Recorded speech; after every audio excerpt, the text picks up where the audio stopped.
All right, for the first time in 3 weeks, it is Mike Giardi Monday, and for the first time ever on this show, I am at the Boston Herald's Andrew Callahan.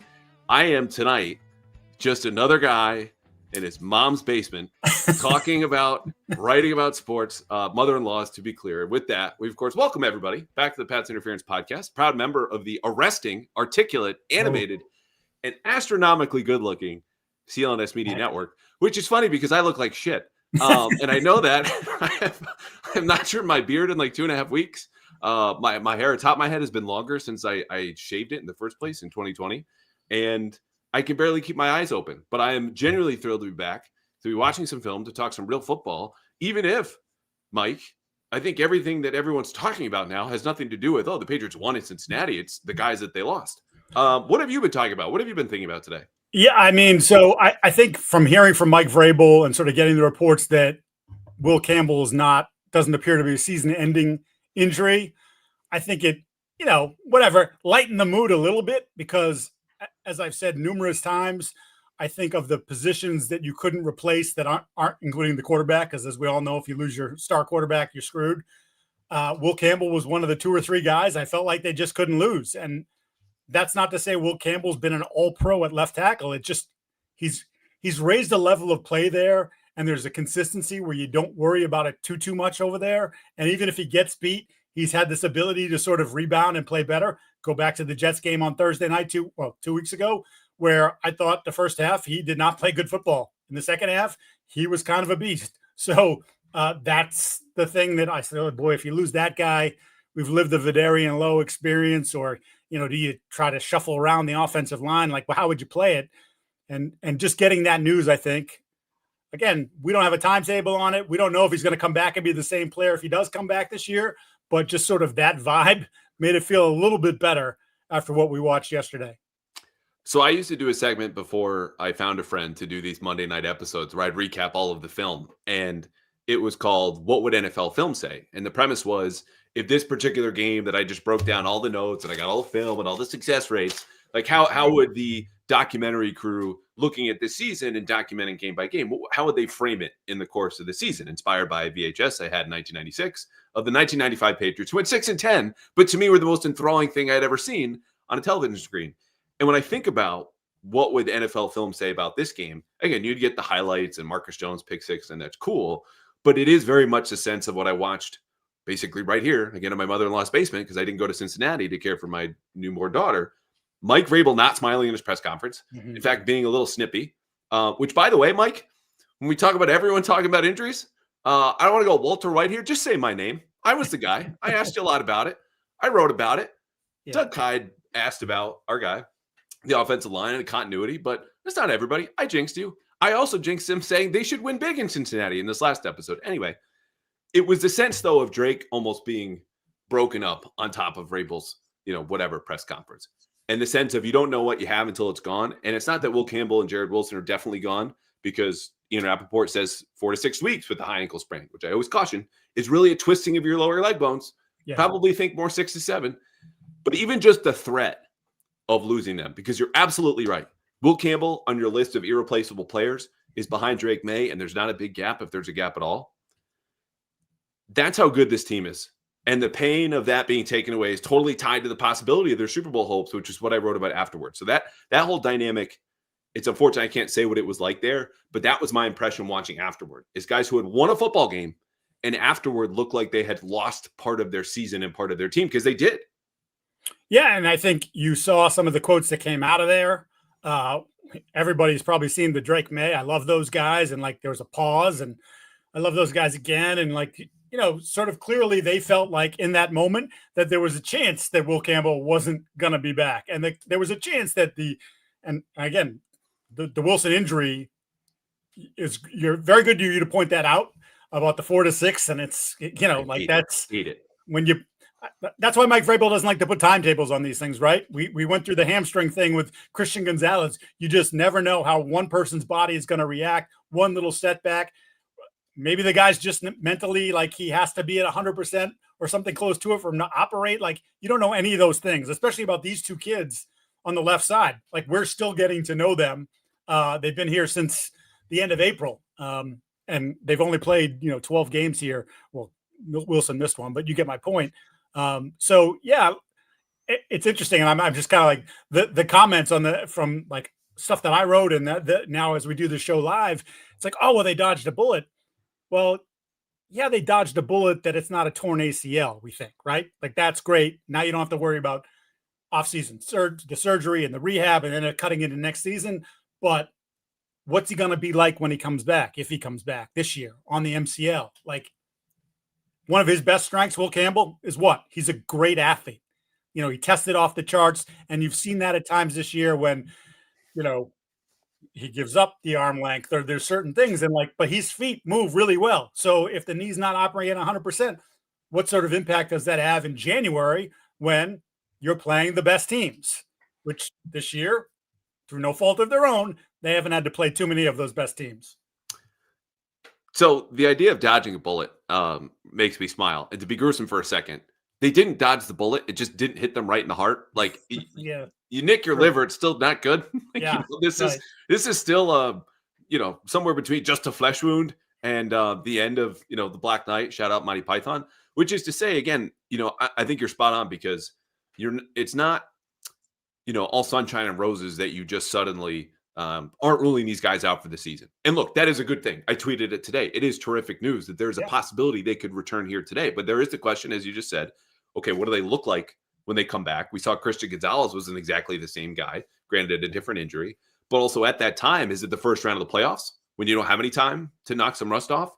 Is it the last game of the season? And before you get there, you host Buffalo, you go to Baltimore. How do those games go now that you've got two backups protecting Drake May's blind side, and Drake May coming off of a game, which we'll get to here in a second? He didn't look great. So they're still afloat. Like, this is not starting the podcast and the doom and gloom, because neither of us like to do that, want to do that. We want to talk football here. But we got to hang somewhere in between of everything's okay and it's fine. They're not lost for the season. It's great versus the season's over. Because that's where the Patriots are. That's what they're trying to deal with and just kind of get by for the next 5 games in 6 weeks. And I think you've felt that from Vrabel. Let's not forget that it was just a couple weeks ago or whatever it was, a month ago now. Everything's blurring together. But don't let them take the joy from you. Doesn't matter. We won. You should celebrate that. It's hard to win in this league. And then we get Mike Vrabel after the game on Sunday, and it's like, I know, not all enthused. And I get it. I get it too. You built something that you had a lot of pride in, that you have a lot of pride in, that, as we keep talking about, has exceeded expectations. And now you're here, and it's like, look around, we have a chance. This is real. And to have that happen the way it did, I mean, it's the league, as they all talk about. This is what happens in the league. 100% injury rate guarantee if you play football long enough. But man, you'd sort of gotten by so often this year, and oh, that guy looks like he's really hurt. And then he's, 3 plays later, he's back out there. This was something different. So real quick, we'll just give the official quote from Vrabel, who said Campbell still might go on IR. Will Campbell, with this apparent MCL injury, it's definitely a knee. But quote, it's nothing that's going to hopefully put him out for the entire season. So hopefully does a lot of heavy lifting there. We'll see. We'll wait. He said Jared Wilson too soon to tell. Again, reported 4 to 6 weeks with a high ankle sprain. But you always get that. And I almost included this in my column last night, which was entitled, how much damage did the Patriots Super Bowl hopes take? I said, look, the news will leak whenever they choose their insider of choice to hand it out. Yeah. And the news will be bad. And I deleted the part of there's going to be a rosy tint to it, though, which is sometimes pressure from the team. And this is the dirty side of the league sometimes, of the player hears this report of, oh, you really should be back in 4 weeks, and then feels the pressure to kind of push themselves. When in reality, high ankle sprains are different. Kyle Duggar played on one all of last year and is still not right. And that's partly why he's not here. Anyway, to answer my own question in that column, because I didn't really honestly land on an answer then. It's just to say they took damage to those hits. This game, they won. They have the best record in the NFL, 10-2. They're number 1 in the AFC. Did winning or the injuries, though, factor more into how you feel about their potential to make the Super Bowl, which is real and it's there? Was this good, bad, neutral for that dream? Yeah, I think it took a little hit because, again, as we just talked about, if those players come back and they're not the same player that you had prior to the injury, then that affects the overall, let's call it the talent of the team, right? So to me, that's really important. I also found it interesting, and I don't know how you felt about it, but sort of Vrabel talking about the idea of, we have to do a better job of moving on from good plays or bad plays. And he talked a lot about preparation during the course of the week. And I wonder if maybe he felt like heading into this game that maybe this wasn't their best week of practice. And maybe guys, I don't know.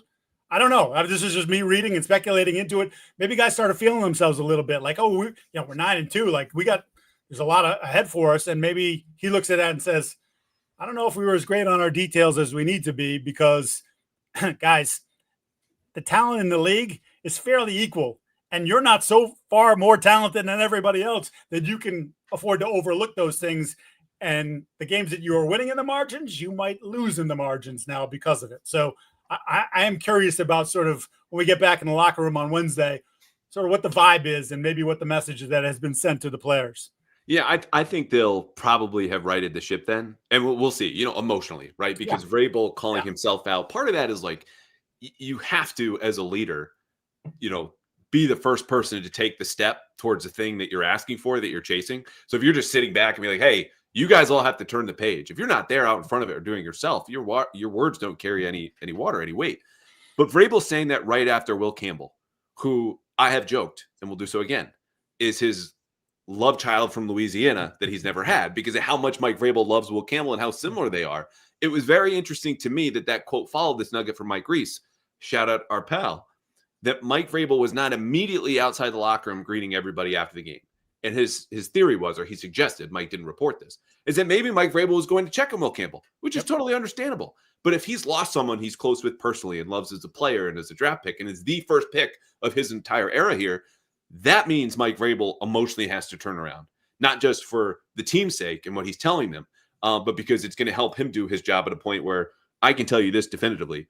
The Patriots know and feel that they're tired, and now that they're banged up, and they need this bye badly. So they know where they are and how they feel. And that's not me looking at this team. That is people within the team telling that to me. So that's just what it is. Do you have any short-term solutions off the top of your head? Let's say we get Josh McDaniels on the phone and go, hey, just take it easy. It's Thanksgiving. Yeah. We got you. This is what you need to do Monday night against the Giants. I'm rolling with the lineup that they finished with yesterday. Vidarian Lowe's my left tackle, Ben Brown's my left guard, and I'm leaving the middle and the right side. I've heard a lot of people, Morgan Moses has played some left tackle. No. You don't start moving pieces. And this is something Belichick used to talk about all the time when people would make suggestions. They'd be like, I'm not going to weaken a position that I'm already comfortable with to move that guy to some different position and then insert another new guy. So now what have I done?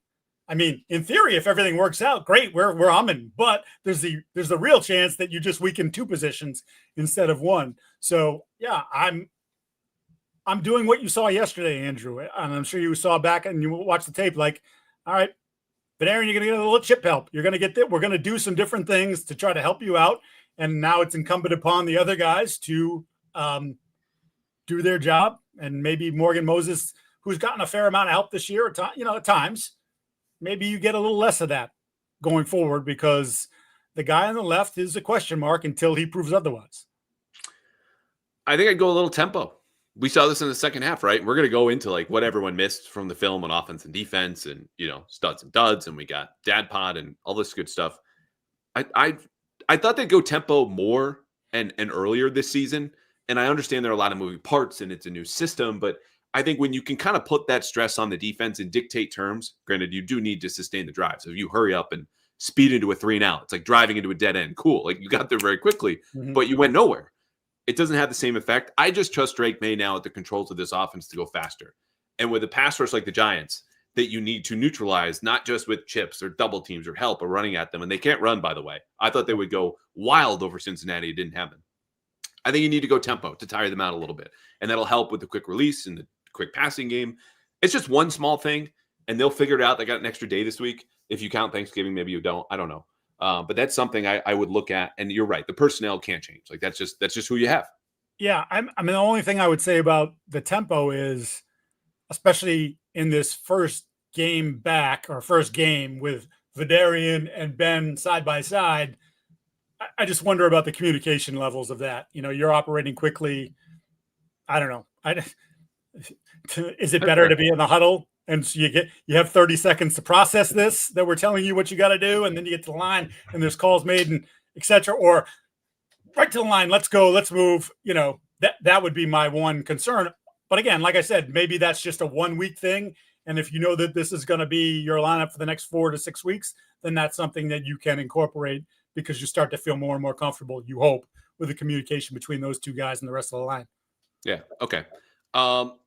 If the Patriots are going to take some time this week to figure that out and they want a break, I got a suggestion for that. And this doesn't have to be anything more serious than tempo, but we're all going to kick back on Thanksgiving and I'm going to eat some turkey and I'll play some Prize Picks. Because Prize Picks is the best and easiest way to win cash while you're watching sports. And the people with the Patriots, granted, this might violate certain policies, but hear me out. If you're watching Cowboys Chiefs, if you're watching Packers Lions, and you think a certain player is going to do this, so they're going to do that, or Joe Burrow's going to stink, as he always does in his first game back against the Ravens in the nightcap, go to Prize Picks, where every player comes with a stat. All you have to do is pick more or you pick less. And that's it. And you build a lineup of 2 to 6 players where you can change the number sometimes, by the way. You don't have to go with what they give you initially. You can bring it higher or lower, and then you pick more than or less than and lock that in. Mike and I do this to spice up boring Celtics games on Tuesday. Celtics are hot, though. Big thumbs up. I do this now that I'm watching the NBA at 1 a.m. with my newborn, and it keeps me going because I like winning money while I watch sports. So you should do this too, but only at Prize Picks. And if you download the Prize Picks app today, here's the best part. Use code CLNS. You got $50, 50, in lineups after you play your first $5 lineup. That's code CLNS to get $50 in lineup after you play your first $5 lineup. Prize Picks, it's good to be right. All right. I was technically right that the Patriots would win. I was wrong that they would win big, though I would really love for them just to, punch it. Maybe the first time, maybe the second time, third time, fourth, fifth time at least on the 1 yard line. They did not. So this was a close game. Red zone efficiency is one of our 5 factors we go over every week. Here are the 5. Red zone efficiency, 0 for 2. For the Patriots, Bengals, 1 of 1. Turnovers, 1 apiece, a wash. Explosive play rate, 10.4% for the Patriots, 3.2% for the Bengals. Success rate, this was a wash too, 47%, 46% in favor of the Pats.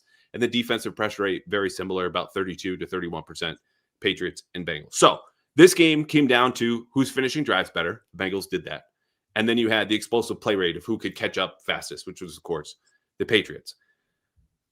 Anything outside of that big picture before we get into Drake that kind of stuck out about how the Patriots operated and what they did or didn't do against a team that obviously was worse than them and lost its 4 best players, Burrow, Chase, Hendrickson, and then T. Higgins, but still hung around and was 26 yards away from a big upset? Andrew, I said before the game, whatever, tweeted it on like a Thursday. I'm like, this legitimately is the worst defense that I can recall seeing. And so, the DVOA backed that up. And so people are like, oh, you just, no. I like to watch. I'm watching the games and I'm going, I can't get over. And I said it, they don't rush the passer. They don't tackle. They don't cover aside from DJ Turner. I'm like, and a lot of times they don't play with great effort. I'm like, it's like, what do you do? So I was with you. I thought like, hey, even if Burrow came back and somehow threw up a 30 spot on you, you were going to score 38. If he's put up 35, you were going to score 42. Like, that's just how I viewed this game. And quite frankly, they could have, had they had any sort of efficiency in the red zone and not just shot themselves in the foot repeatedly down there. But like, I was actually debating with our good friend Mike Reese. He's like, well, that defense, they played pretty well the week before. I'm like, Mike, that defense stinks. That defense still stinks. I'm like, you did more than they did to you. And not that they didn't do a couple things, as Drake said, they caught us a few times, but like, by and large, this was more about you than it was about what they did. And I guess maybe that's part of it where you feel good again, where you say like, hey man, just we clean up a few things and we put 40 up on them like that. Couldn't agree more. I joked sometime last week somewhere on the radio that as I was watching the Bengals, just to familiarize myself, like not even intensive film study, just their last couple of games. What does it look like? What does it feel like? What do they do? I shielded my newborn. I was like, don't watch this anymore. I stopped after a game and a half. I was like, this is disgusting. This is horrible, because it's not even just the effort. How about just like the angles, like the fundamental stuff that you brought in a good high school coach would be like, you need to clean up X, Y, and Z, which is no disrespect to the high school coaches, because very often they're better teachers than guys you have in the NFL. But the point is, it was shocking that they scored 7 points fewer than the Bengals have been allowing on average, and you were a top 10 offense. Now, Drake May starting the way he did, where it looked like he had a Skyline Chili coma for the first quarter. You look like he had food poisoning. Forget about the coma. Yeah. Yeah, I don't know. Maybe he was up late with Jack Westover watching Washington football, mop the floor with UCLA. I was. But the point is, like, I thought there was a body double there for a second because of how bad those first few drives were. Now, granted, he got over that. He got better. Everyone is entitled to a bad start. It's a long season. He's 23.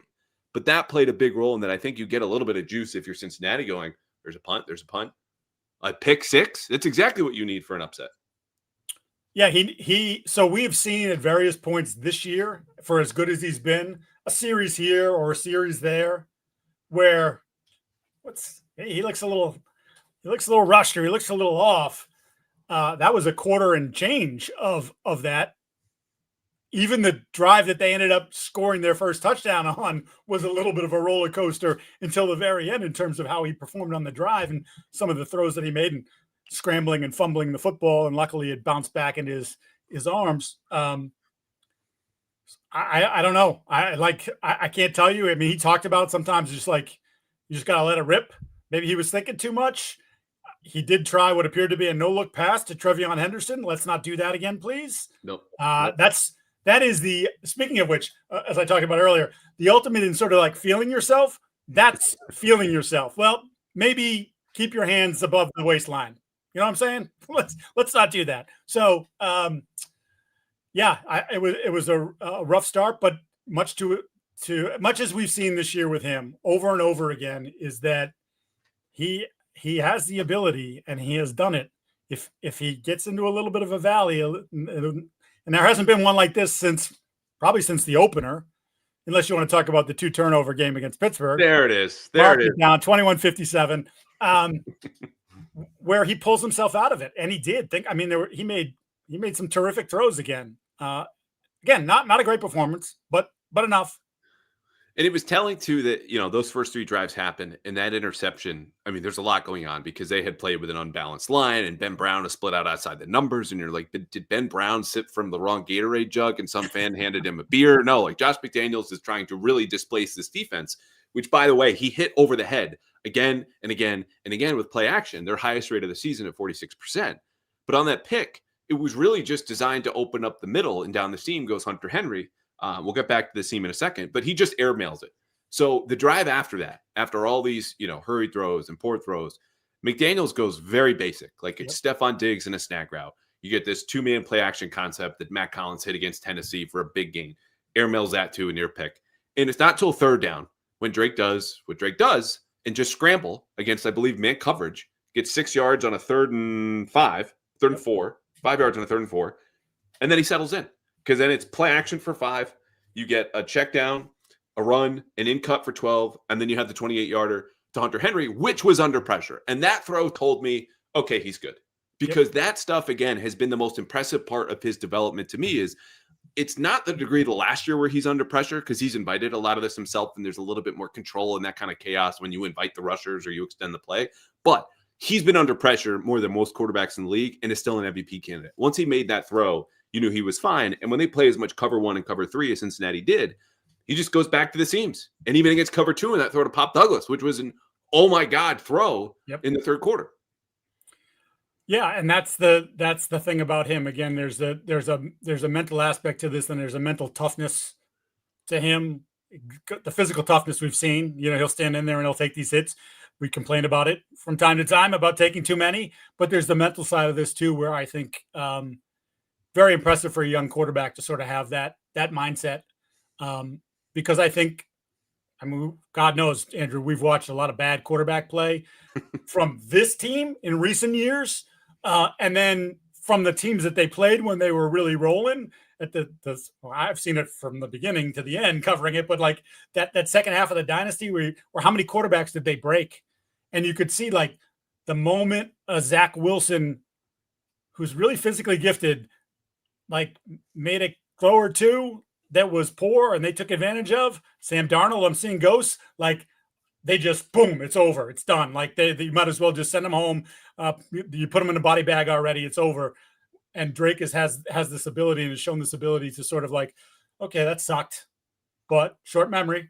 Let's go back out there again. Let's rip it. And, I trust myself and I trust what's happening around me that it's going to work. And it has worked quite a bit this year.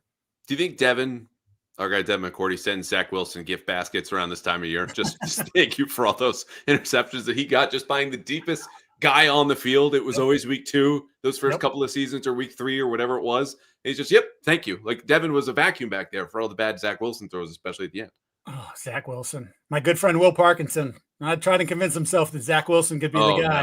No. He was, you have to, it's the young guys. You got to counsel him. You put your arm around him sometimes. Like, kid, it'll get better one day. I don't know when that day's coming, but it'll get better. I legitimately think Zach Wilson was responsible for like half the interceptions that Devin had since their last Super Bowl appearance. I need to look that up. But at least since he entered the league, 21 and 22. That 22 is Devin's last year. We'll get IT on it. I've got some different numbers for you, though. Sure. Because I know you missed these. So Cincinnati plays man coverage on 40%, 40, of Drake May's passing snaps. That's the highest rate he's seen since, do you remember the team? Atlanta? Cleveland. Oh, I thought Atlanta would play it a lot more because Yes. they do play a good amount of man, but they did not. It was a lot of match zone, and we're going to rush 5 and kind of keep you off schedule, which didn't work in the first half, but did in the second. Anyway, I remember watching that Cleveland tape and talking with you about maybe there's something here because man coverage, if you can play it, is still the best coverage in ball. And that goes when Bill Belichick was facing Tom Brady, and it goes for when he was facing Patrick Mahomes because it forces tight window throws and simplifies things defensively where it's just there's not going to be many busts. I mean, you can have some switching concepts and different man match or whatever. But the point is, Drake May took 5 sacks. He had a low completion percentage. I go, maybe there's something here. And there's one Myles Garrett. So I tweet out, here are the numbers. Maybe there's something here. I'd expect to see more of this because Drake May is a pick your poison quarterback.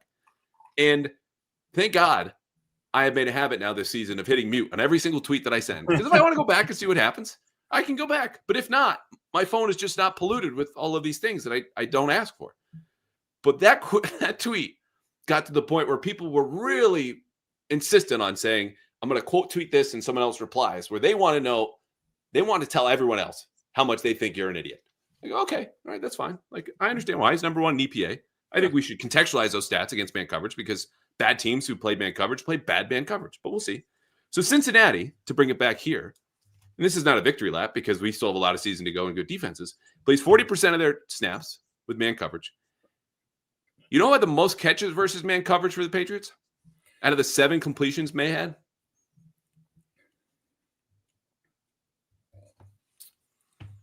Ramondre Stevenson. Hunter Henry. He had 4 of the 7. Stephon Diggs had 1. Booty had 1. And it might have been Stevenson. I don't think it was Stevenson. But the point is, Matt Collins had the last one for 24 yards. It's not as much about Drake May, and this is the kryptonite, because there is none for that kid. Let's be clear. It's the idea that if I'm trying to match up with this offense, and Josh has a lot of different answers for man coverage, but at some point you got to get open, and that's on you.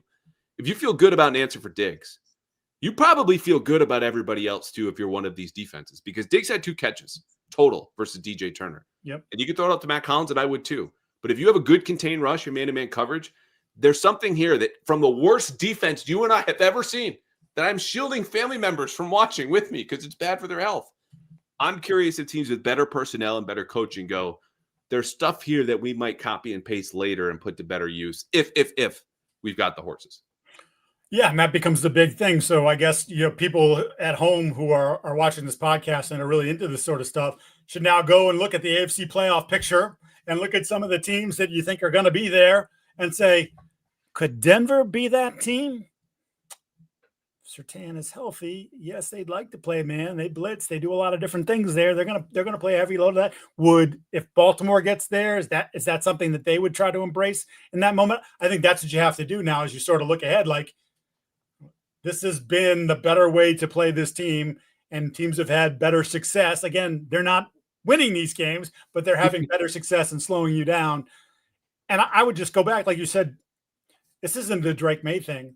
This is, for as good as the receiver room has been this year, for as important as Stephon Diggs has been to this room and this team this year, there is still that element of they don't really have that guy. They have a bunch of guys who've turned into good football players, or guys like Diggs who've been great football players and are still very good football players who this is not necessarily their bag. So, that's part of it. We had the conversation, and I'm sure we'll have it in the offseason. do they need to add X, Y, and Z?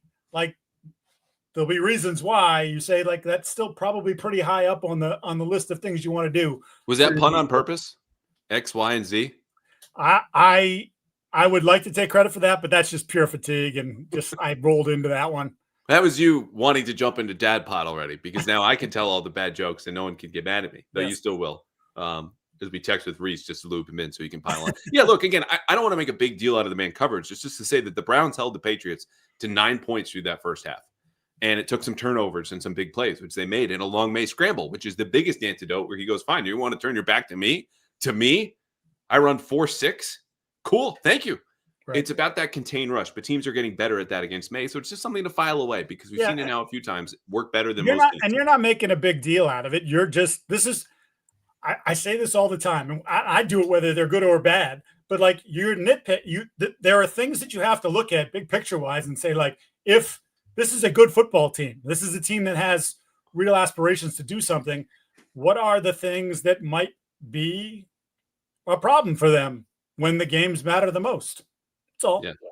The Colts too, creative with their pressures. I mean, they've got a very average defense, but Sauce Gardner now changes their calculation in terms of how much man versus zone that they want to play. And there's tons of different zones, and we can just kind of leave that where it is. You mentioned big picture. Let's run through the offense. So Josh, as I said, the main tenet of this plan was we are going to displace an undisciplined defense. And once we found out that they're going to play a lot of single high, you're attacking the seams. But again, 43.6% of all of Drake's dropbacks were preceded by a play fake. About half their snaps were at 11 personnel. They're still going with Henry and Hooper, who this was statistical oddity.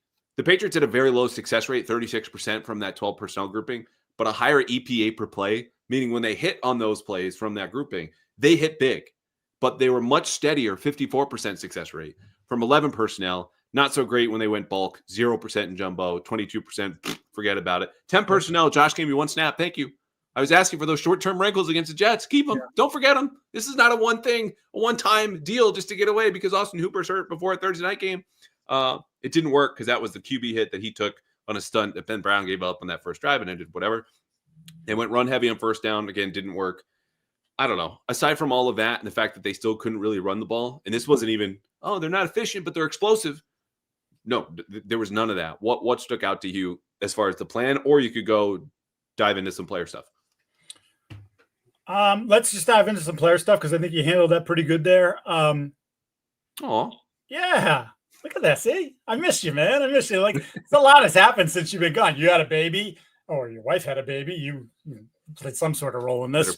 I had a root canal. Like, there's stuff that's happened. They won 2 games while you were gone. Like, is that better, by the way?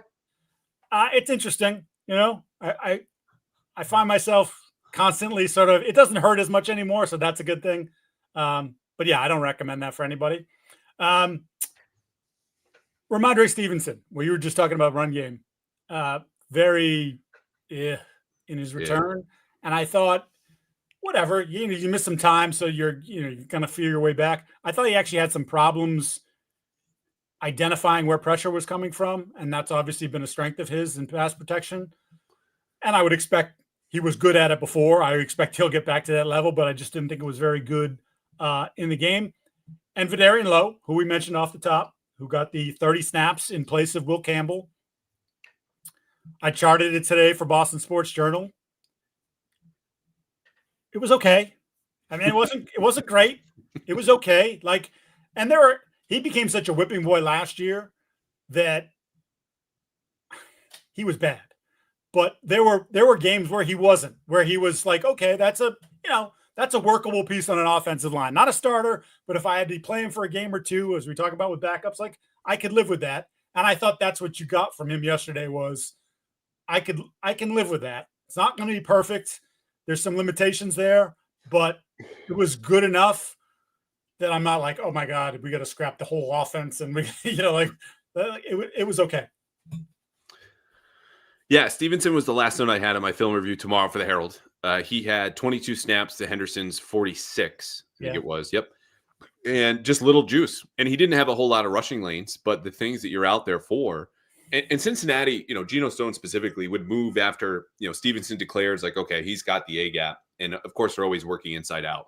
but that allowed for a lot of overload pressure, which again, things that teams might copy, even from the worst defense and not a great coaching staff in the league, is interesting. You want more from Stevenson. I give him a little bit of the benefit of the doubt. As do I. If we don't see it Monday night, again, another day to rest and recover, and he didn't play a whole lot, then I'm concerned because you're going to need him. I think we should go down to the 1 yard line, though, because people have to go, what the hell happened with those 6 stops? And here's my answer. For just that one drive in the third quarter, and I know they got stopped in the QB sneak. Actually, you know what? I'm going to combine them because there were 4 rushing plays that just got stuffed at the 1. Number 1, you had missed and or poor blocks from Will Campbell, Ben Brown, Garrett Bradbury, Michael Manu, and Jack Westover. Campbell and Westover were the issues initially. Westover just not playing with enough force. For a fullback, it's had a good couple of games, but I'm now back in my original position of he's just, you know what he needs? If you're a fullback, you got to be a little effed up. You know what I mean? Like he's not effed up. He's like a nice kid. He's so nice and normal. Yeah. It's not just about the weightlifting and how big your traps are and could you pick me up with your pinky finger. This is like, I need you to be the front line of the old battles in medieval times. The guy screaming, running, knowing he's going to die, and I'm going to do this anyway. I don't know if that's in there. I would say if I'm Mike Vrabel, who likes to be a bit of a motivator, I'm throwing in a freaking neck roll in his locker. I'm talking like the big one. I want like a double stack neck roll with the pad. I'm getting a visor tint. Like I'm doing all kinds of stuff. Yeah. I want him to like come out in full war paint on his face. Like, dude, you're not playing unless you do this. I need this. I need you to just eye black, like down your neck. I just, that's what I want to see. If I'm Vrabel, that's what I'm doing. Just going to poke those buttons. If he's got an ex-girlfriend that things ended poorly with, I want all the Giants to wear like decals of the sticker or like a little patch on the shoulder. That's what I want. So he goes in and hits right there. Hopefully it doesn't get me in trouble. Anyway, so you just had missed blocks and it starts there. But when you go down towards the middle, like it was just, Bradbury and Onwenu were the issue on the tush push sneak, which happened. They just both immediately got submarined. When they don't go anywhere, neither is Drake May. Ben Brown had missed one block earlier, all of which is to say that like it's both play calling and the execution. The play calling piece was you didn't attempt the quarterback sneak in those 6 tries on the same drive in the third quarter, which is inexcusable. The last snap, though, was a run pass option, and this was on Drake. So we have mostly bad blocks, some bad play calling. Just sneak it, please. And you go 4th and goal. Why are they in a shotgun run? Which is my initial impression of like, this is stupid. Give your running back a headed start. The reason was it was an RPO, and Hunter Henry was open in the right flat. And Drake just gave it to Ramondre, who had 2 unblocked rushers off each of the edge. Wasn't his fault. He gets stopped. It's over. But Drake pulled that. Henry was wide open for a touchdown. So there's a lot going on here, and it's going to get worse because now you're missing your left tackle and your left guard.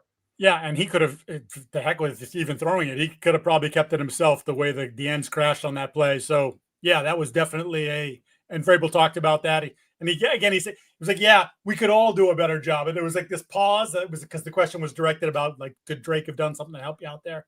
And I think that was a clear in his head. Yes, on that play in particular, my guy should not have handed the ball off. He should have kept it, ran it himself, or flipped it to a wide open Hunter Henry for the touchdown. Yeah. You'll notice I didn't mention Vidarian Lowe. I had him for 2 pressures and 16 pass blocking snaps. The one was physical. The other one I thought was a mental error. They talk all the time about inside out. And even if this was a slide protection to the right and he's the lone guy on the left, take the guy inside, even if you're playing 1-on-2, because he'll get to Drake May faster, and he did. Mike Onwenu was the only Patriots offensive lineman to play the whole game to me that had a clean sheet. Did you have the same? From a pass protection standpoint, yes. I did. But he was played a little high run blocking. Yeah. He did. I thought that I'd like the way he's been playing recently and thought he'd been moving people better, and that was a little bit more of a early season Mike Onwenu. I did want to go back to the Vidarian Lowe play because I think you and I are talking about the same play where it was the second to last drive, essentially the last drive of the game before the kneel down when Drake almost got picked off. That the play where they sent, I think they blitz 8. And it was funny because I'm looking at it and going, you're trying to figure out. And I'm like, everybody went this way. And he and Hooper went out and allowed the rusher to come right off the inside where it wasn't. And I was like, the other than potentially it being Ramondre, because Ramondre ended up blocking the edge on the opposite side off the right side, but he was offset to that side anyways. Then I'm like, that's got to be Vidarian there, and I think you sort of feel the same way that that didn't make a lot of sense. You're fanning out this way, and we're going to let this guy come closer to the ball, come directly at the quarterback, and honest to God, they are lucky as hell that ball didn't get picked off. That ball had no juice on it. He threw it to the outside. I mean, what are we, a step away, maybe a step and a half away from that going in the opposite direction? Now, you can say that can happen a lot, but like they were driving on the football on that play. Yeah, they know they got lucky. That was something told directly to me today. But that's fine. It's better to be lucky than good, as they say. It's also good to be rested and not banked up and tired as they are, but this is the curse of having a week 14 bye. That's pretty much it I had offensively. Again, once Drake settled himself in, they were fine. The issues in the red zone are obviously prevalent, and you had one offensive pass interference, took another touchdown from Hunter Henry. But if you just imagine that they sneak it once, or Matt Collins isn't so obvious with that OPI, this is a 33-20 game, and we're right where we all expected to be. But these are the things, to your point of, hey, we file these away, so when the playoffs get here, if and when they get bounced, or if they fix them and they win big, this is why. The proverbial little things that like every coach and player wants to kind of sweep or mention broadly to not really mention anything specific. Because then when you ask them, okay, what are the little things? Oh, tackling, knowing time and score. I'm like, okay. But anyway, that's what the game came down to, and they were lucky and they escaped. I'm just going to make sure I don't have any other notes. We didn't talk about Henderson. Yeah, I was about to say I had one more thing. Oh, yeah.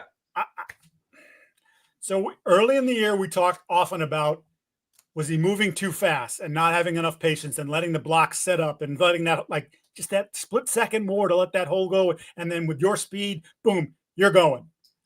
I'm beginning to wonder about his overall vision. I don't think he sees it particularly well. And this is not because I know the aggregator, this is not a thing like he's not going to be good. I'm just telling you that I think he leaves yards on the field. I think he leaves yards on the field on the regular. I thought he left yards on the field, even with their run blocking not being great. There was one play in particular, it was around midfield, where the play was clearly blocked up to go left, and he wound it back right, and he picked up like 3 yards, but he ran into more bodies on the right side. The left side was blocked. If he bounces on the left side, he is in the secondary, and as we know, he is really fast. So bing, that's a chunk play. Instead, it turns into a 3-yarder. And when you look at the final numbers, they average 3.5 yards a carry from their running backs, I think 25 carries, 80 yards. That sounds right. Yeah. If you're going to be the guy who's toting the mail most often, you just got to be better. I just don't. It's not just him, but I think he's not seeing it well enough. I think that's fair. I mean, the stats agree with you. You go to rush yards over expected, and he's near the bottom of the league, meaning, okay, when we understand where all of the defenders are and how much space you have, like on average, how do running backs do? Okay, 3 yards in this play. He's getting 2.5. And over time, that 2.5, the half yard that you're leaving 10 times a game, that's 5 yards. That's 5 yards in critical situations. It could mean the difference between 3 and 7 points. Anyway, I agree with you.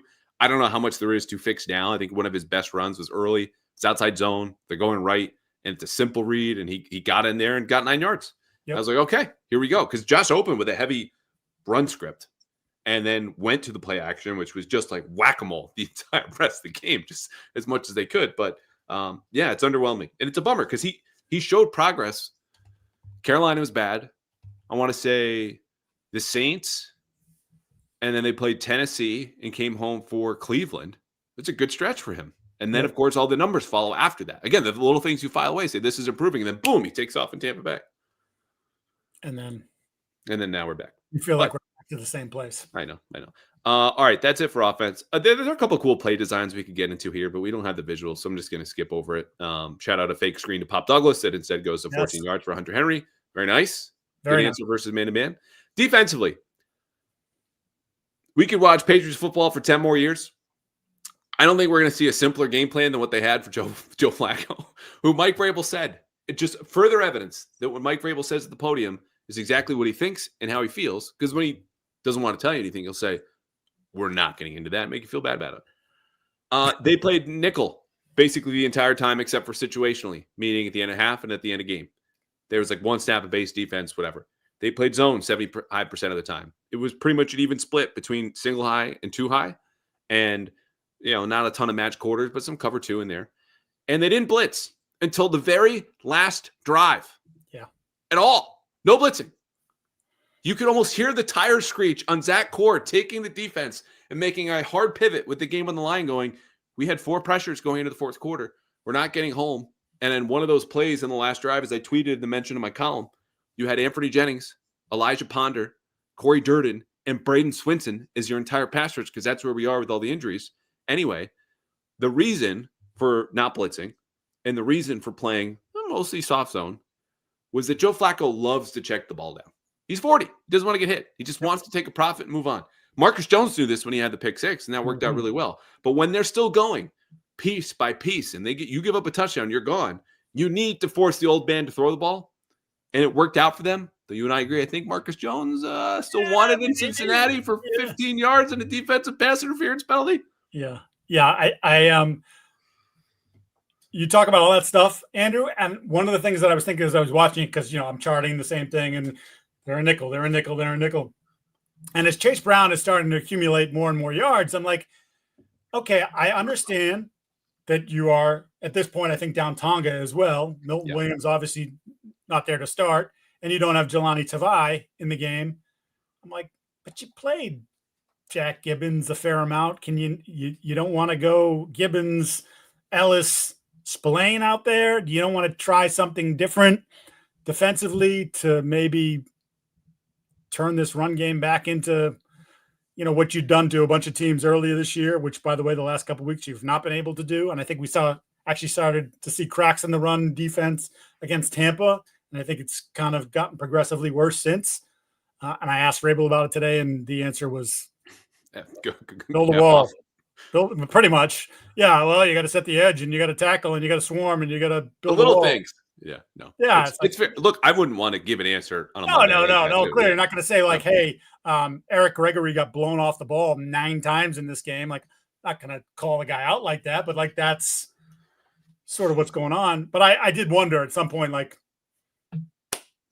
I know you have faith in your 4-2-5 to play against the run, but it's not working really well. Maybe mix it up. And this is a game, we heard a lot about him afterward for personal reasons that has still not been reported, and that's more than fine. Yes. But Jelani Tavai would have been a big help in this game, setting the edge, because you saw Cincinnati go immediately, as we've documented after several games this year. Where's K'Lavon Chaisson? Yep. Oh, there he is. Okay. Run that way. And typically when you play base defense, they would take Chaisson off the field and put Tavai there. Or you could kind of flex him down if you're still in nickel, and you just take Chaisson off the field if you're still in nickel. They didn't have him.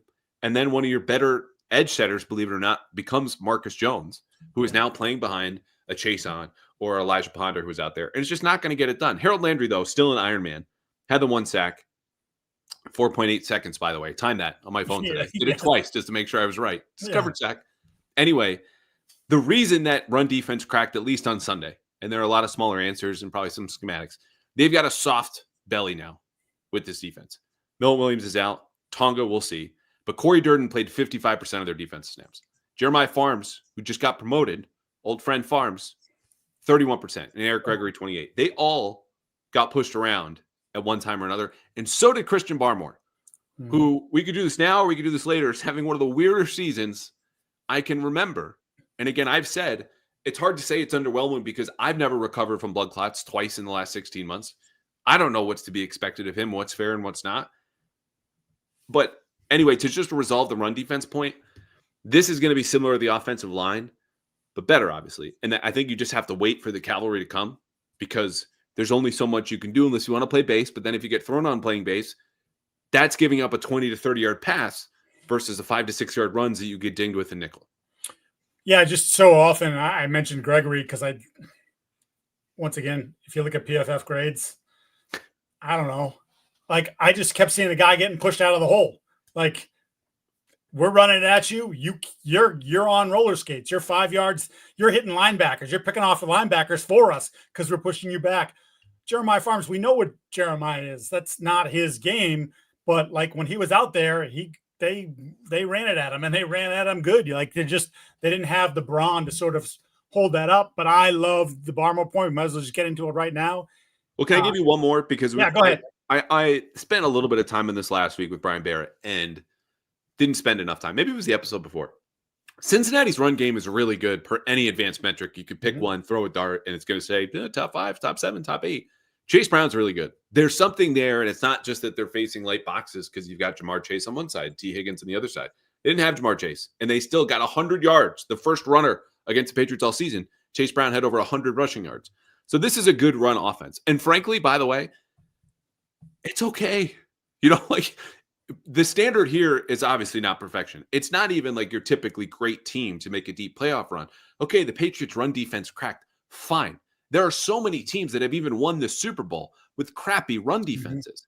If you just need to get by, I would much rather have Christian Gonzalez and Christian Barmore, who we will now talk about, get back to peak form than I would worry about, now they're giving up 4.8 yards per carry.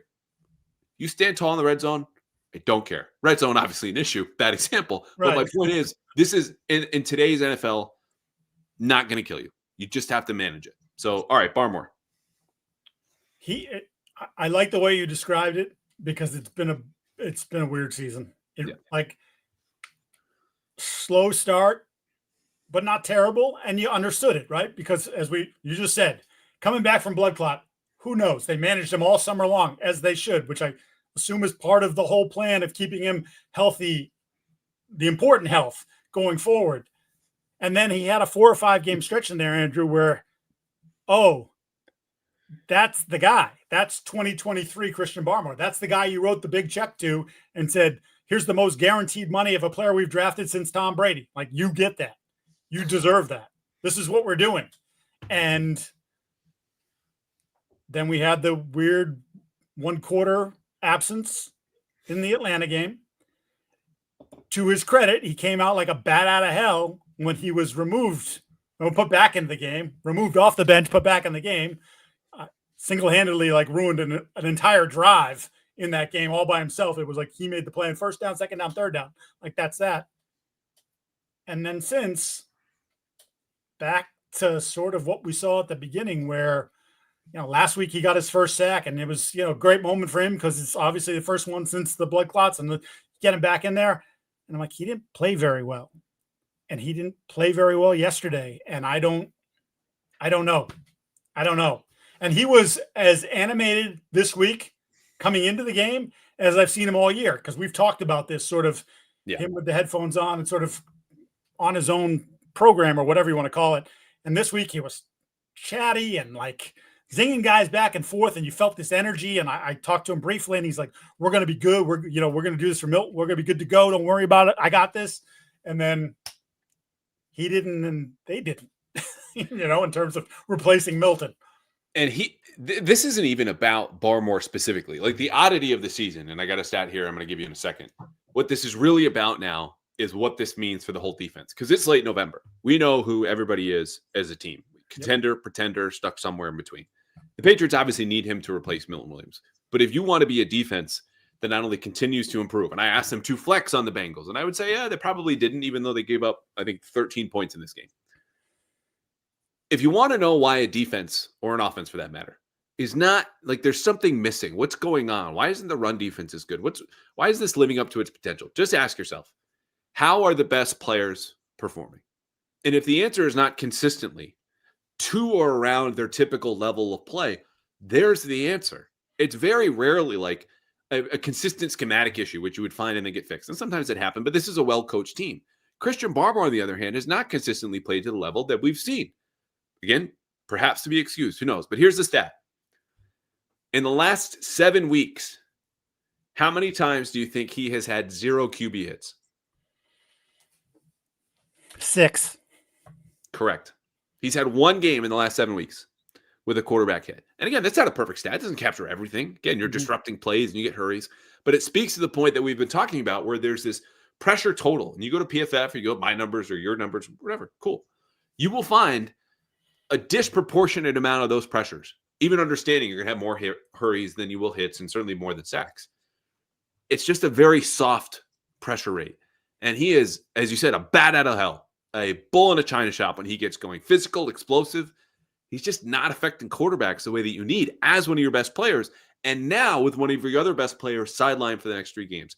That's the issue here. That's what this matters. Christian Barmore is not a bellwether for the whole defense, but him combined with Christian Gonzalez and pick, I don't know, Robert Spillane or Carlton Davis, the 3 of them combined, absolutely.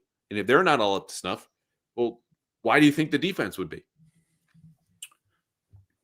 Seeing as you mentioned him,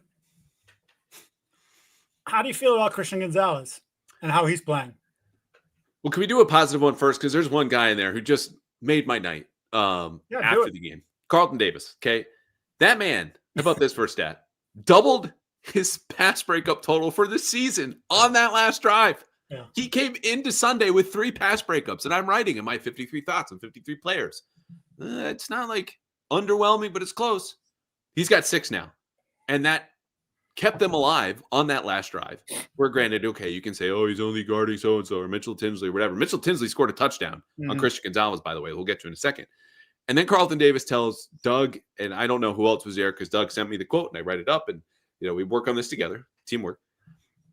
He's like, that DPI called against me diving to stop a play from T. Higgins was BS. And he did not stop there. He goes on to say and explain that there is this conspiracy of all of the teams and all of the players telling the refs, hey, watch 7. Watch 7 was the quote.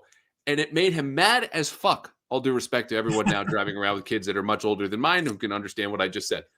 But the point is, he goes on to explain that penalty supposedly motivated him to untold levels of fury and football focus, that he shuts down everyone across from him and, again, doubles his season total of pass breakups because of that penalty. So shout out to Carlton Davis, who, again, Doug tweeted the quote. I posted the story. He quote bylined it, just whatever. That's what he said. And had a lot of big plays down the stretch. You love to see that from he's not a loudmouth, but talkative number 2 corner that you signed to make those plays this offseason. Yeah, and we got to talk to him again today. They make a couple players available on Mondays on a normal week, and he came and he was waxing poetic today. He's best. It was a PG-13 version of his quotes, but like he did say, like it made me mad. Like, and I look around and they're in field goal range. They're in the red zone. Yes. They end up scoring a touchdown to play later. He's like, I put us in this spot, basically, is what he's saying, even though, as he's clearly stating, the referees helped put him in that spot. But it was like, I was mad. I had to make up for it. And he did. And as I write for tomorrow's musings, maybe we ought to get Carlton Davis mad more often. Again, Mike Vrabel, maybe you ought to find little things that you want to push to get Carlton pissed off, because pissed off Carlton was like, that was Carlton in his prime right there. There's some big plays. Yeah. All right. I'm going to find this quote because there's one more piece of this. He went in on T. Higgins a little bit, which, again, this is not like, oh my God, give us the quote. It's like he went in and explained exactly why he was mad.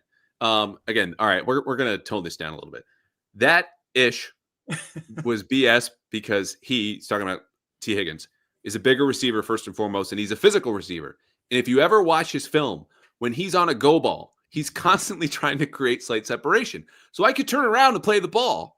Yep. But once you turn around, that's his ish. As soon as you turn around, he'll give you a little nudge. And now you're out of range of the ball. So I just played through the hands. He was tugging, and I just, boom, played physical. And then he goes on to say, like, oh, these referees and these teams are telling the refs, oh, watch 7. Oh, you're doing good, but watch this. Don't do that. Anyway, just a great quote. Explain just the raw honesty. That's what it is. We're going to deal with you a lot. Tell me what's on your mind. If you don't want to, fine. But when you do, let it out. And he's not wrong about Higgins. Like, I remember we had the conversation about Higgins and should the Patriots get him and all these different things. And it's like, Higgins is not this separator like some other guys. He separates with physicality, and it's smart though. Like, the moment you turn your head up, I give you a little chicken wing, I give you a little arm, a little elbow, a little slight push around the hip, and the next thing you know, I've got that extra whatever foot to make the play. I think we hit on most of my notes. You mentioned Jack Gibbons, really good game. Involved in both of their run stuffs, strong instincts. Christian Ellis doing the opposite. He missed a couple of games, back from injury. Is what it is. That's the trade-off here. You want Ellis, you got the athleticism to go sideline to sideline. Gibbons is going to be typically ahead of the play, but sometimes can't catch up. Marcus Jones, we already hit on jumping that flat throw. Flacco was going to check it down. He went, Flacco did like a little, like pat the ball, like, burp the baby kind of thing, but didn't want to throw it. And then he did. And I think that pause gave Marcus Jones time to go jump the throw, but he still flew in there like he was late to class and picked that ball off. And I was sitting on the couch and texted you after. I was like, oh, just if like I was glad I wasn't in a press box at that moment because there's, no cheering, no nothing. It wasn't cheering. It was just like I couldn't believe how fast he got there and how fast he kept going because it was the cleanest pick six I've seen in a long, long time. And you're leaving out the point that I texted you where I said to my son, who happened to be watching the game, I go, boy, I feel an interception coming. Boy. And then literally 10 seconds later, Marcus has got the ball running in the end zone. I'm like, sometimes, you just, you watch things, you see things, it happen. All right, Christian Gonzalez, you tell me. So look, we have this conversation all the time. The other guys get paid too. I've never been one who says your number one corner should never give up catches. I remember the crying about Stephon Gilmore getting beat by Devontae Parker 5 times or 7 times in the regular season finale of Tom Brady's final year in Foxborough, including gave up a couple touchdowns. And it was like, oh, he's washed. He's not that. The other guys are good too. Like that. I don't care who you are. Surtain won Defensive Player of the Year, as Gilmore did years prior. They still give up catches. It still happens. Occasionally you do give up a touchdown. It happens. What you don't do is give up touchdowns to Mitchell Tinsley in a 10-point game that then became a 3-point game where you're playing impress and you literally don't get a finger on the guy. Mitchell Tinsley had some nice highlights in the preseason. He's Mitchell Tinsley that nobody really knows for a reason. He's a guy. He's just a guy. And I think there have been too many inconsistent moments from Christian this year. And I'm throwing away the return from the hamstring. I think the 3 games, you come back, we don't know if he was 100%. You got to feel this whole process out. He didn't do anything essentially for what? 6-7 weeks, whatever it was. But I don't know that he's ever really, I think he's had one game where we're like, oh, that looks like Christian Gonzalez. That looks like the guy I saw last year. That looks like the all-pro caliber player. I don't think we've seen that on a consistent basis. And to your point about the best players have to play their best ball, if they're going to, if the things that have changed now for this team and the expectations have changed, he's going to have to deliver and be a legit number one. You don't want to throw the ball in that direction cornerback, and that's not what he is right now. I'll be quick. He's been fine. Right. He's not been as good as he was last year when he was. We say it's second team all pro. There's one all pro team. I know. It's basically receiving votes and then you parse it out, which is not to knock it. You finished third. Okay. That's still bronze. That's still, you name 2 corners, third guy. That was Christian Gonzalez. He was excellent. Should have made the Pro Bowl. Didn't. I don't know if he should make the Pro Bowl this year. Not that the Pro Bowl is the be all end all. It's certainly not. It's a popularity contest. It's never mattered less. But the historical precedent of the caliber of players that are going there based on just his play this season doesn't have a pick. We're watching plays like that. There are moments I think the Buffalo game would be my counter where especially that last pass breakup, he's just out there chasing, and then falls off his assignment in the last play to break up a pass for Khalil Shakir before Buffalo kicks a field goal. But there are moments, and he's still high in the pass breakups, and some of the advanced metrics are good, but they're not great. They're not what you expected from this unbelievable athlete, natural corner, studious, matchup with anybody. It's just not there. It's not the same level of play. Maybe he gets there, but I'm with you. I also have 15 minutes before I have to go. So do you want to fly through a couple of these? Let's okay. Studs. I have Hunter Henry, Carlton Davis, Marcus Jones. That was it. Yeah, that's the very 3 names that I had on my list. No disagreement there. You could throw, and you know how I hate this, Borregales.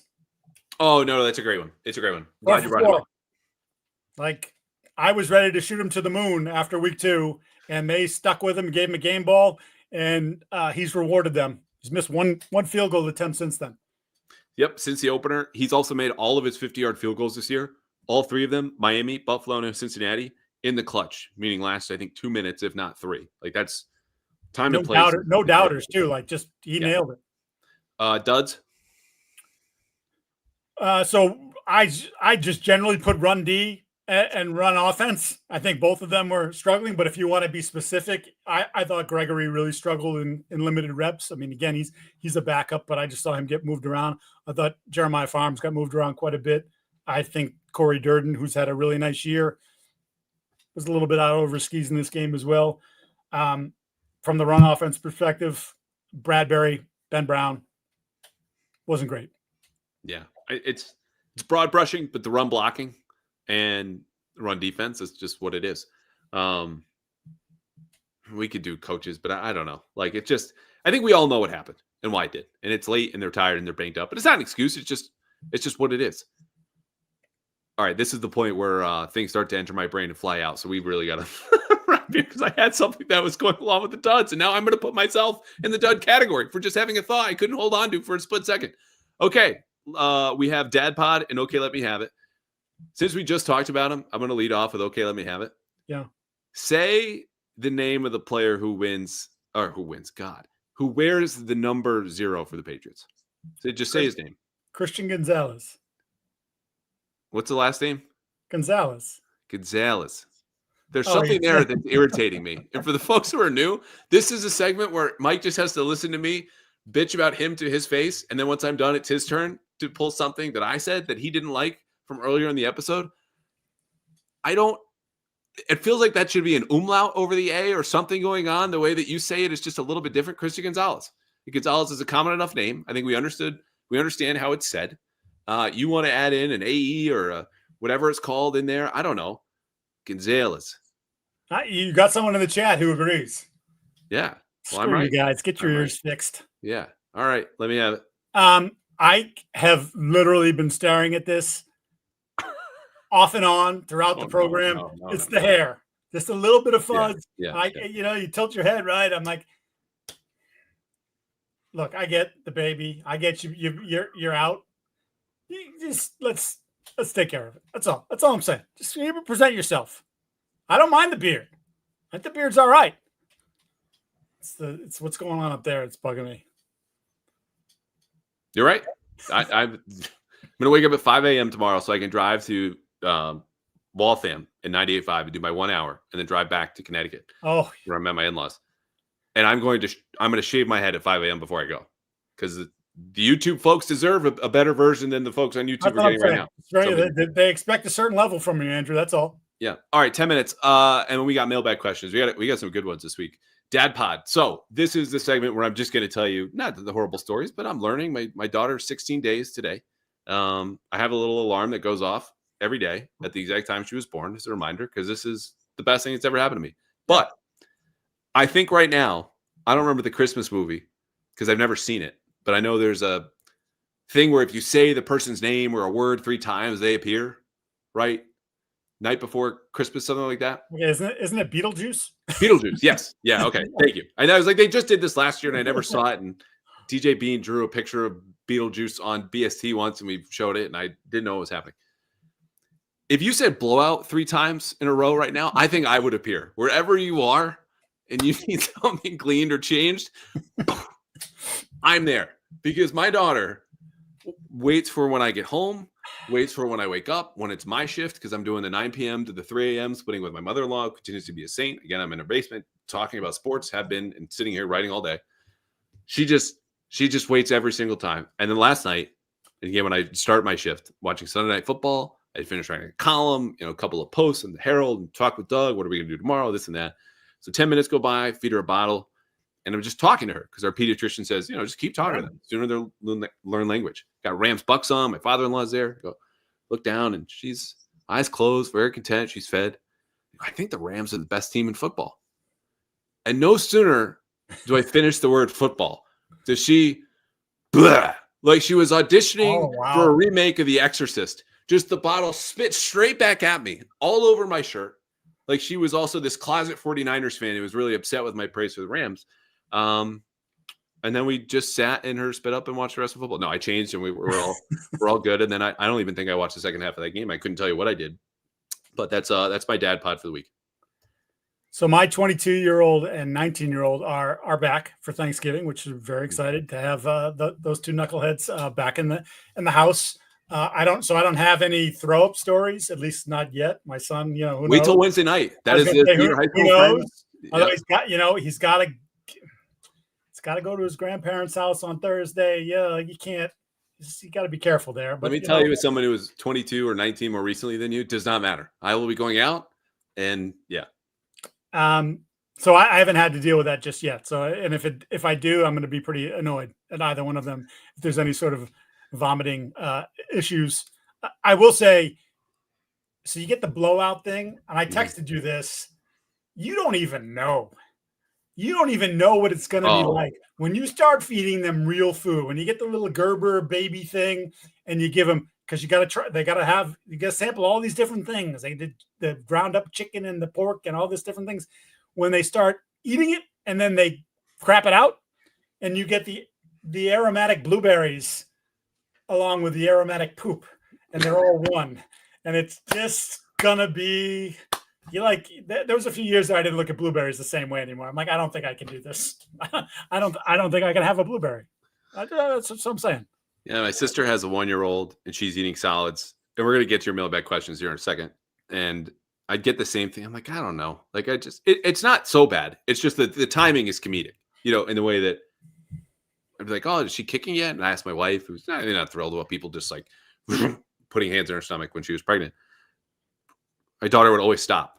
Dad got no kicks, and now he gets all of the dirty diapers. So anyway, I love my daughter. All right, we are pulling questions from Twitter and Blue Sky. We used to do this live, but this is always the end of the episode, so I'm going to go rapid fire here with a couple of them. Kyle Marsden, who won, I think, a raffle that we did for tickets or some donation in charity. And we're going to bring back Mail Fan, by the way, for later in the week. Or not this week, but later in the season.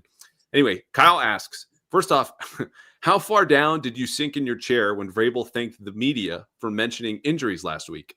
Second, is yesterday's performance more Patriots playing with their food or a team that needs a buy soon? Again, I was disappointed. I wish Mike had just said my name because I could be wrong, and I'm not rooting to be right in this. I just think off the top of my head, I was the only one writing and asking him about it. But I didn't sink. I was like, oh, they're paying attention. They're listening. They're reading. Second, they weren't playing with their food. They're just tired, and they had a bad start, and their best players did not play their best, and that's how you get close games. So that's what it was. What he said, Kyle. Jordan, Patriots. Hey, Jordan's watching film too. Patriots receivers had trouble in man coverage against Cincy. Do you think it's a blip or something that other teams will copy?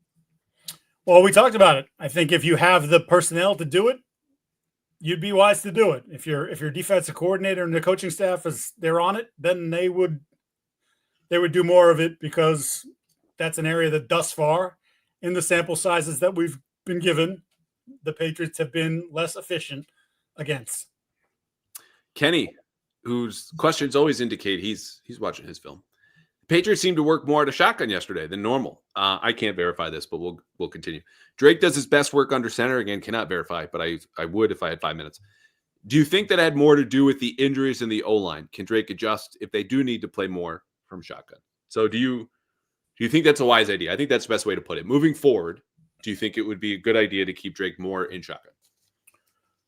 I think you want to continue to do what you've done best, and I would agree. I think, without having the numbers right in front of me, that he's operated very well under shotgun. And we've talked about sort of in the preseason, the play action stuff and turning his back in Minnesota. And then was like, this isn't working. We're not going to do it.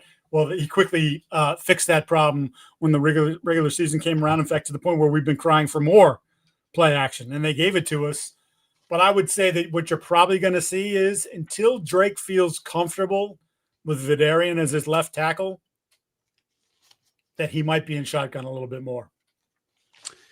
And you know what? The shotgun would also offer them the chance, which they could do in the tight red zone. We started talking about, like, hey, what are your solutions? If we just text Josh real quick or bring him in the chat, like, I'd probably go a little bit more option run game. The old saying that if you can't block them, read them, leave them unblocked, and let the quarterback make the decision. There's more risk involved in there, but if it's in a tight space, that might be the best way to kind of get numbers going the other way, or Drake around the corner if he pulls the ball.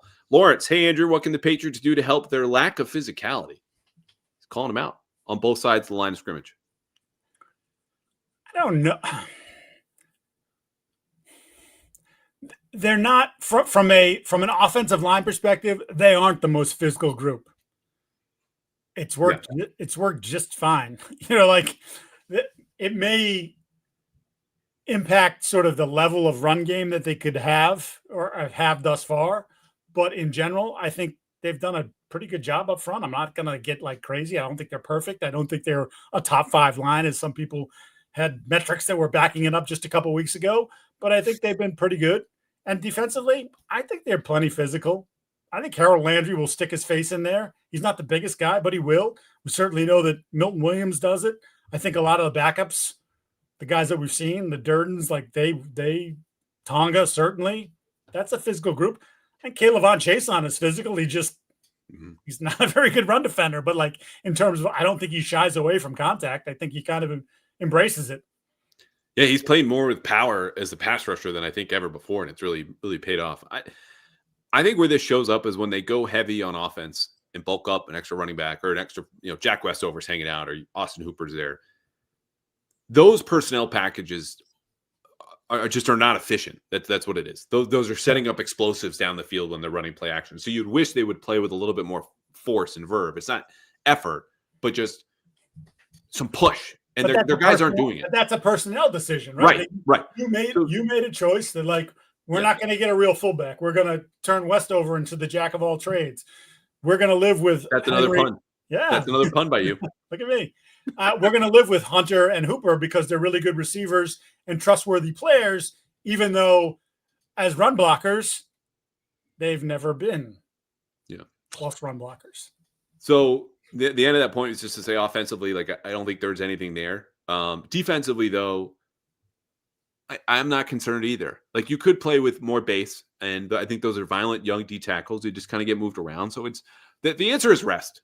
I think a reset would do everyone wonders, especially Landry, who is sticking his nose in there. But again, his one sack, the only sack the Patriots had, took 4.8 seconds. So rest, played less with big personnel on offense and a little bit more on defense. Ron Veer, I'm just going to answer this one with Campbell out. Who plays at left tackle? I think it's Vidarian Lowe, not Marcus Bryant. Time and Tide, I'm going to answer this one too, is asking, is Terrell Williams part of the game planning during the week? Was that core? Core calls the defense, but is it input from Vrabel? So Terrell Williams is only in the building when he wants to be. That man is getting treatment for cancer. Mike Vrabel said today that he's feeling better and he have good days and bad, but his treatment, and this is as far as I can't want to go on this, really ramped up a couple of weeks ago. Yeah. So this is not when I wrote about him 2 weeks ago and how he's in meetings and giving gifts to guys who get takeaways and participating, but he's not coaching. He's not game planning. This is very much he feels better when he's there, and they feel a lot better when he's there too. And when he wants to be in the building, it's an open door. So he's a football coach. He's devoted his whole life to the sport. Yeah. We look at it as work, and it is the long hours and all that stuff, but like being around the game, the people, that's important. Yeah. Going to Blue Sky, option 13 is asking 3 questions. We answered one about the run D, and then we talked about Vidarian Lowe and Ben Brown. It was like iffy tape. So I think we answered 2 of them there. Let's end on this one. What is the juiciest piece of information you've ever received that you couldn't share at the time? And how hard was it to sit on that info? This goes back a long, long time ago when John Lester was diagnosed with cancer. Wow. And it was like, I got the information and I was like, I'm not putting this out there for the world. Like I'll reach out to John, and if John's okay with it, then I would have gone with it. He didn't get back to me, which was understandable. And I was like, someone else, that's one of those ones where, hey, it would have been nice to have that in my breaking news resume, but that was also one. It was like, I'm okay with someone else having that. I knew what I knew. That's a very personal thing. So this deserves a lot larger conversation about why and how you sit on certain information. And the mere fact of saying like, oh, there's stuff I know, but I can't tell you, totally defeats the purpose of the podcast and makes you understandably sound like an a-hole. I will say generally, though, it behooves reporters to keep certain information private, not that is pertinent to the news or essential to the reporting and the day-to-day of the job. If you know it and it's true, you report it. It doesn't matter. It's not about not pissing people off. If it's true, that's the only thing that matters. When you're building relationships with sources, it behooves you to show them that, like, when they say, hey, this can't be shared, or I told you this, and you didn't immediately run to Twitter, that there's some trust there. Because I want to build trust with people in my life, even separate from the job. And that's how you do it, is to share things and understand that they're going to be kept when they're asked to be kept confidential. So in the process of building trust, as I try to do with certain folks and not share certain things, like, there are tons of little details that kind of come to mind and maybe get saved for a book one day. I don't know. But we'll have more. And maybe we revisit this in a year. There was, you mentioned John Lester's sickness. I'll say this one. There was a Patriots player a couple of years ago who had an unusual sickness that I got wind of during the season. And it's a health issue, and it's not pertinent to him playing football. He wasn't playing at the time. And the story was since reported, and reporter did a wonderful job with it. Mm-hmm. But when you hear it, you're like, he has what? Yeah. So that was something. Not huge to sit on. It didn't kill me. There were other things going on, and you just wish that they'd feel better. But similar story. Yeah. I mean, I could just remember when that, like, because it ended up coming out, I think maybe like within 6 hours of me finding out the news or something. Mm. And I remember having to do a sportscast with it in there. And like, I knew him, but I wasn't like we hung out or anything. We were like best friends. I covered him. We talked, but it wasn't, again, same thing. And it was just like, I remember reading it and being like oddly emotional, because it was just like, he's a young guy and you're like, God, like, that's just awful. Like that. And, everything turned out great. He's healthy as a horse and all that. But like when someone who's 25 years old and in the prime of their career and the prime of their life, and that hits you, you're just like, man, just awful, Yeah. Heck of a note to end on. Yeah. I'll say this too, that idea of like, when you build trust with people, I didn't think of that. I listened to Chris Mortensen say that years ago, who said, Tony Romo told me I talk to you because you don't run with everything that I tell you. Like, that's part of just having conversations and understanding and learning. When I ask questions and they share answers about why'd you make this play call, or what are you looking for here? Like, you don't need to run with every little detail, because that's how people stop telling you things you don't understand and then get to bigger stuff down the line. Someone just said blowout, which means I have to suddenly disappear and go take off a dirty diaper. And I think it was my wife, which means I'm going to go upstairs and take care of something before it gets even bigger. So I'm really glad we're back. I am glad that the Patriots are the number 1 seed in the AFC, because earlier this week, or no, not this week. This is where I lose my mind again. Last week, I said I think they're going to clinch it. That road is obviously rockier now. Mm-hmm. They have a big game Monday night against the Giants. We will not do a live show that Monday night, because you and I deserve to sleep after that. Maybe Tuesday? Maybe Tuesday? Yeah. Okay. Either way, we'll talk. Good to see you, pal. Good to see you too, bud.